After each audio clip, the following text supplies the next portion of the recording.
नमस्कार, मैं हूं छवि अवस्थी और आपने देखना शुरू कर दिया है द एंगल। दोस्तों, इन दिनों राजस्थान की राजनीति राज्यसभा चुनाव के कारण काफी गरमाई हुई है, लेकिन इसी दौरान एक ऐसा शख्स है जो खासी चर्चाओं में है।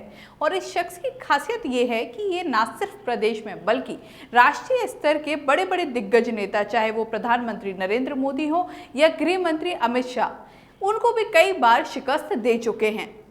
कौन है ये शख्स और क्यों इन दिनों इतनी ज्यादा इनकी चर्चाएं हो रही हैं, चलिए हम आपको बताते हैं हमारी इस खास रिपोर्ट में। राज्यसभा चुनाव में 3 में से 2 सीटों पर कांग्रेस की जीत तय। भाजपा का दूसरा प्रत्याशी उतारने से गहलोत को मिला राजनीतिक लाभ। गहलोत ने कुशलता से पार्टी में बगावत की संभावनाओं को किया खत्म। प्रदेश की राजनीति में फिर सर्वमान्य नेता के रूप में उभरे गहलोत। राजनेताओं और राजनीतिज्ञों के बीच गहलोत की पैठ हुई मजबूत।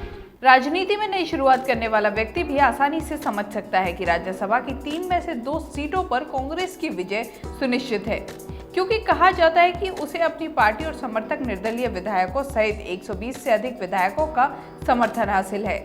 ये जानते हुए भी भाजपा ने अपना दूसरा उम्मीदवार खड़ा कर गहलोत को खुद ही राजनीतिक बढ़त दिला दी है, क्योंकि दूसरे उम्मीदवार का नाम सामने आते ही विधायकों की खरीद फरोख्त की जाने की सुगबुगाहट होने लगी। लेकिन गहलोत ने अपने लंबे समय के राजनीतिक अनुभव और कुशलता के जरिए भविष्य में पार्टी के किसी भी विधायक के बगावत करने की संभावना को समूलतः ही खत्म कर दिया।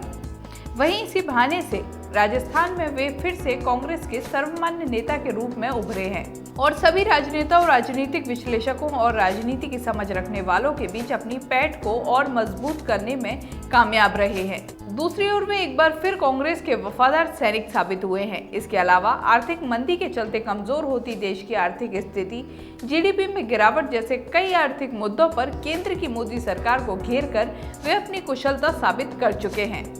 अगर आपको हमारा ये वीडियो पसंद आया है तो चैनल को सब्सक्राइब करना ना भूलें।